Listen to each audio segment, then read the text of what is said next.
You will hear a conversation between a university counsellor and two students, Joseph and Cara. First, you have some time to look at questions 1 to 5.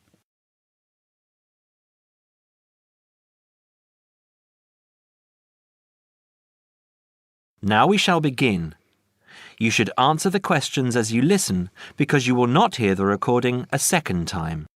Listen carefully and answer questions 1 to 5. Hi Joseph, how are you today? Fine, thanks. And Cara, how are you? Good. As we discussed on the phone earlier, I wanted to speak with both of you about the subjects you have chosen to study and how you are managing your time. Okay? Yes. I think so. Okay, so I'll start with Cara. You've been here for how many months now? I've been here for 6 months. How are you finding it? It's good. I'm enjoying the course. And what about life outside? Are you making friends and socializing? Not really. People here are quite closed. They don't talk to you. I see. So, what do you do after classes? I usually go home and study, and I might go out for a walk, but never really with anyone. Sometimes my roommate Louisa comes with me, but she always seems to be busy. How is this affecting your schoolwork? I don't think it is, but I miss home.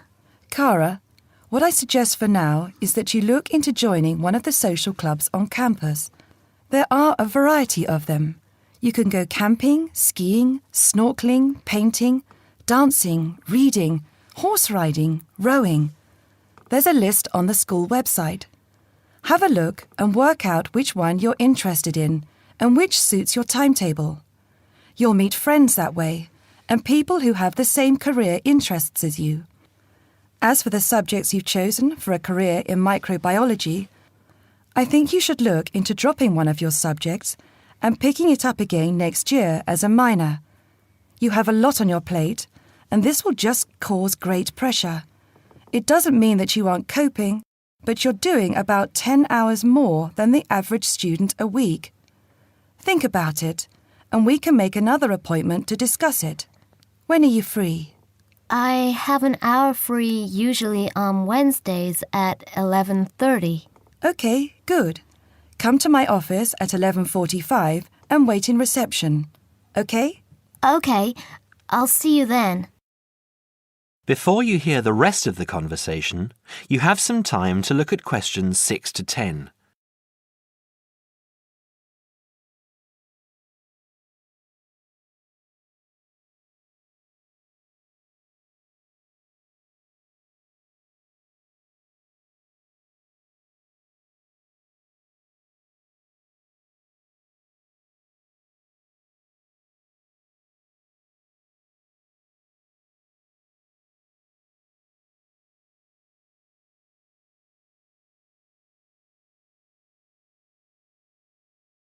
Now listen and answer questions 6 to 10.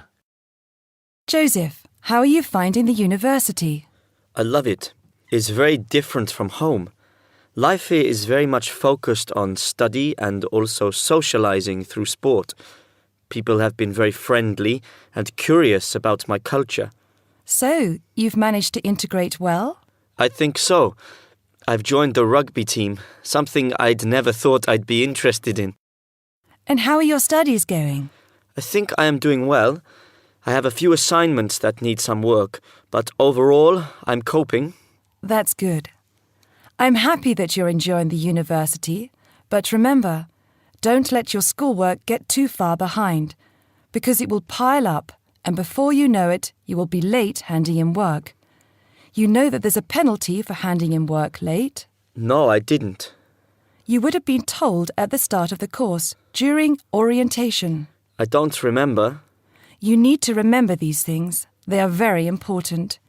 You might be an excellent student, but if you consistently hand in work late, you'll be penalised and you might end up losing your degree over it. That's a lot of years of work, okay? Yes, I'll remember that. And also remember that you have to attend 90% of your classes. So far, you have missed 5 tutorials. Be careful here. These could also cost you your degree. Is there any particular reason you missed these classes?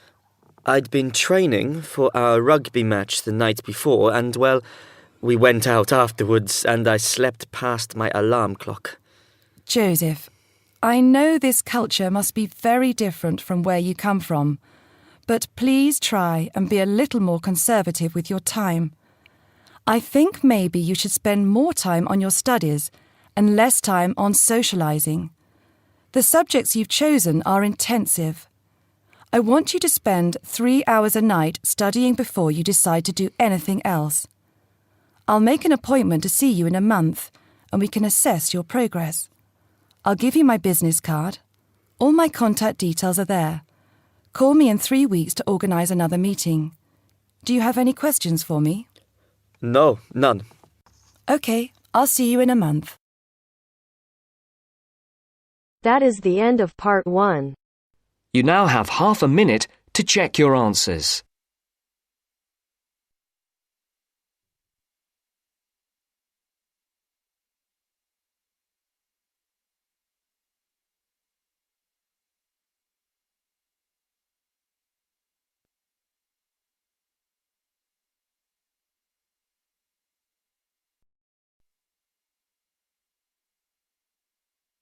Now turns to part 2.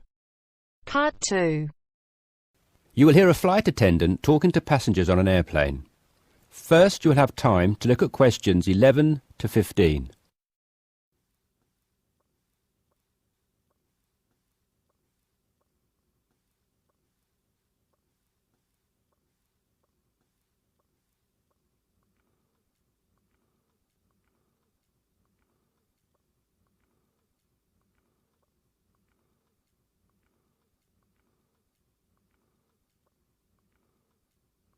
Now listen carefully and answer questions 11 to 15. Good morning, everyone. I hope you all slept soundly overnight. I'm pleased to confirm that our flight is running on schedule and we expect to arrive in Christchurch at 8 a.m. local time. That's about 50 minutes from now. I've been advised by our pilot to warn you that there may be some turbulence on our descent. So please remain seated and have your seatbelt on at all times. As you may have heard, a fairly severe tropical depression is headed for New Zealand and in fact is reaching the west coast of the South Island as we speak. Thankfully, we are landing on the east coast, where the weather is still relatively good. Wind speeds are steady at around 15 miles per hour and the sky is generally overcast, though the sun may creep out from time to time as the morning progresses. That said, when the storm reaches this afternoon, conditions will deteriorate rather quickly. Please exercise extreme caution if you're travelling anywhere on the island today. As I said, the storm has already made landfall on the west-northwest coast, and we're getting reports of high seas and very strong winds of around 75 miles per hour, with gusts up to 110 in Collingwood. Heavy and thundery rainfall is also being reported there. The Southern Alps are experiencing severe blizzard conditions, and there is a virtual whiteout on the roads. There are accumulations of up to 3 foot of snow already, so please, under no circumstances, be tempted to take the mountain road from Christchurch to Bluff. Use the coastal route for the entire journey if you must go down south. Over in the west, in Hokitika, and the southwest, in Milford, conditions are bad with heavy rain, high winds, and high seas. In fact, several tornadoes were reported in Hokitika and also in Lewis, which is slightly further inland. Also inland, on the northern edge of the Southern Alps, Arthur's Pass should be avoided at all costs. Roads are closed due to the heavy snowfall. Kaikoura has reported wind speeds of 45 miles per hour, with occasional gusts a bit stronger, but so far it has escaped the heavy rain. At present, it is windy and cloudy there. Before you hear the rest of the discussion, You have some time to look at questions 16 to 20.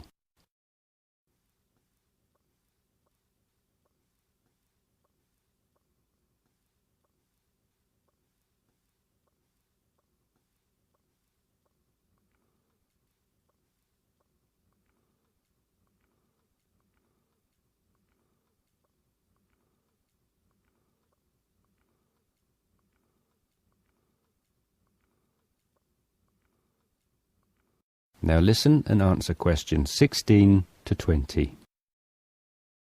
Hello again, ladies and gentlemen. We should be landing in approximately 10 minutes' time. Just an update for you on the weather conditions in and around Christchurch. We expect the storm to reach us by approximately 1 p.m. Town officials are closing all roads out of town as conditions are simply going to be too dangerous, with the risk of falling trees and flying debris too high. Roads will have officially been closed for 30 minutes by the time we land at 8 a.m. Passengers whose travel plans did not entail an overnight stay in Christchurch, we would like to extend our apologies to you on behalf of the Christchurch Town Council for the inconvenience caused.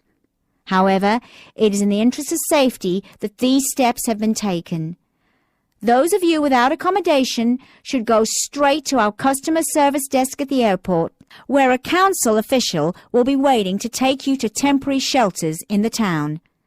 Those of you who are staying in Christchurch should go to your hotel and follow the instructions of staff there. It may yet be necessary to evacuate you down to the shelters as well. This decision will be made by hotel staff who are monitoring the situation very carefully. The storm has made a direct hit on the island. The storm eye is expected to arrive in Christchurch at about 4 p.m., after which a brief period of calm will be experienced. The western wall of the storm will then hit at approximately 4:30, and the extreme winds and heavy rain should have improved by about 7 p.m. All roads will be reopened from 9 p.m. onwards. However, we're advising people to refrain from driving unless absolutely necessary, as conditions will be extremely hazardous with a risk of flooding everywhere. Flash flooding is a real danger for the valley towns of the south in particular, as mountain rivers and tributaries have already swelled to record levels. High winds have already caused massive power cuts in West Coast towns, and a string of major tornadoes have caused havoc across the Midlands. If at all possible, stay in Christchurch until tomorrow morning, when the clean-up will begin. And, above all, stay safe. That is the end of part 2. You now have half a minute to check your answers.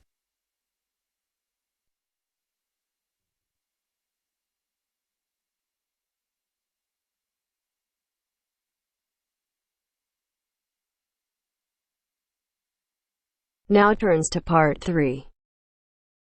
Part 3. You are going to listen to a conversation between a tutor and two students. In the first part of the discussion, they talk about a fellow student. First, look at questions 21 to 23.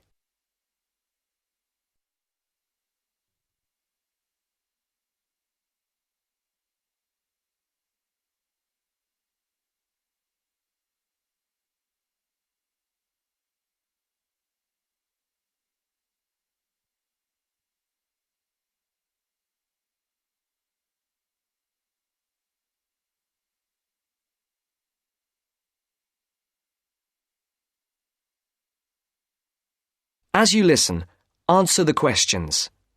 Write no more than 2 words for each answer. Francis and Steve, hi. Now, before we start the tutorial, am I right in thinking that you haven't heard about Lorraine? No. What about her? She's already left. What? Well, she hasn't told anyone. You sound surprised. Weren't you half expecting it? Yes, but she could at least have told us, though. We've been on the course together for the past 3 years, and it would have been nice to know. She always was the sort to keep herself to herself. Yes, I know what you mean. Did she give any reason? Well, she got that job. What? Yes, and she's been given permission to leave, as there's only a week to go before the end of the course. But she'll be back for the exam week. Oh well, we'll just have to catch her on the mobile after the class. She's gone back to Wales first. Oh dear. We'll get hold of her on the mobile. She did say that it might not be possible to contact her for a couple of weeks. Oh, OK. If that is what she wants. Before the conversation continues, look at questions 24 to 30.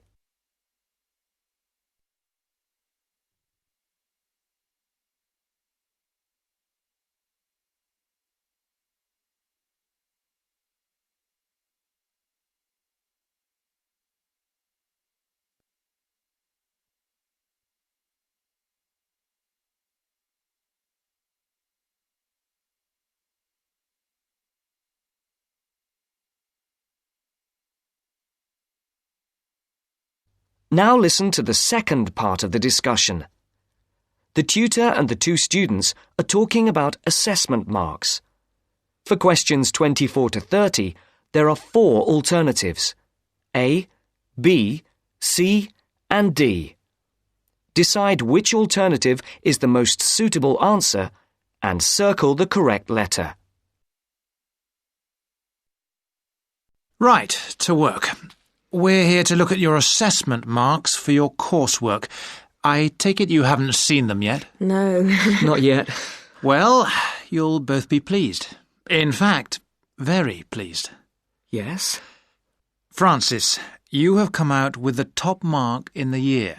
Oh. You have, in fact, got a starred first. Wow! Aren't you pleased, Francis? Yes, I'm just speechless. And, what about me? Well, Steve, you got a first as well. I don't believe it.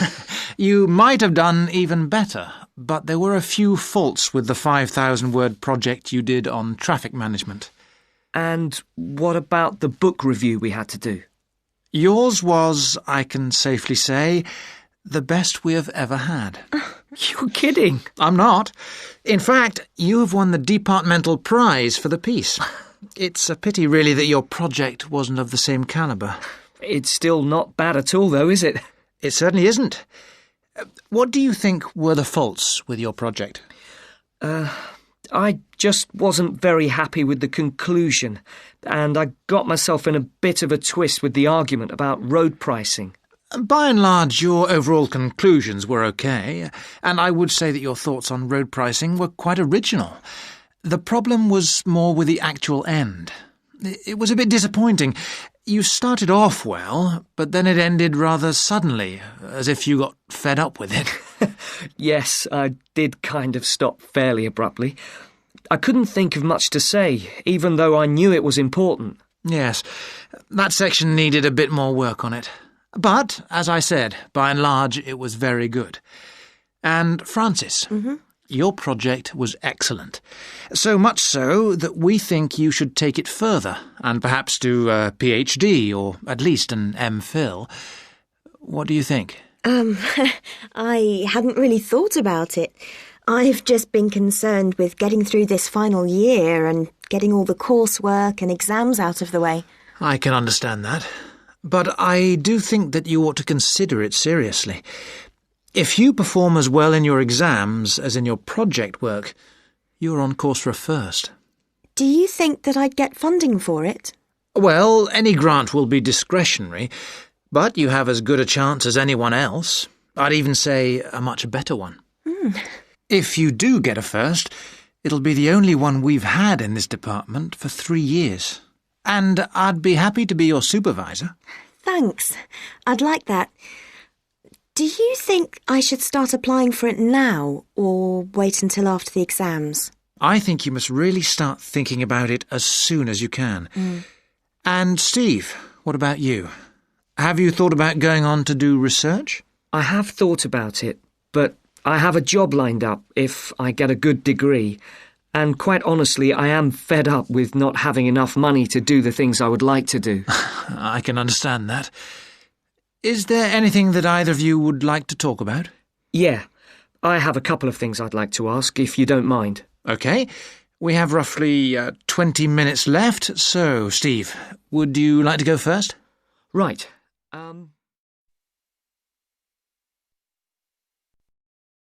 That is the end of part 3. You now have half a minute to check your answers.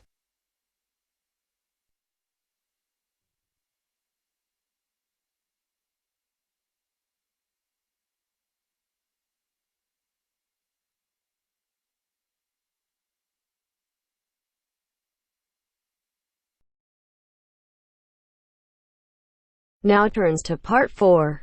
Part 4. You are going to hear a talk about security in the UK. Listen to the talk and complete the statements below. First, you have some time to look at questions 31 to 40.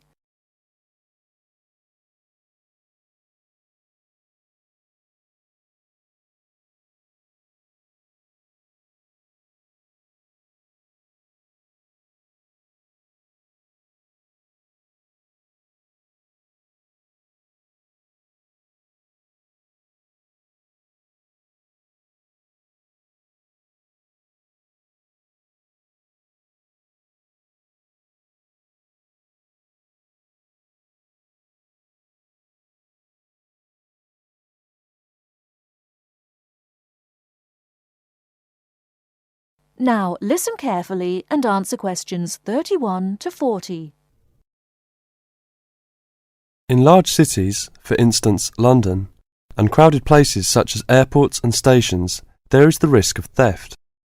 We do not want you to suffer the distress of losing important documents and valuables as soon as you step onto British soil. So here are some important do's and don'ts. Don't carry more cash than you need for daily expenses. If you stay at a hotel, do ask the manager to keep large sums of cash, documents and valuables in the hotel safe and give you a receipt for them. This is a free service. If cash is stolen, it is very unlikely to be recovered. Do keep separately a note of the serial numbers on your traveller's checks, so if they are lost you can inform your bank. Do take particular care of bank and credit cards. Do carry wallets and purses in an inside pocket or a handbag. Don't ever leave a bag unattended and make sure it is securely fastened when you are carrying it.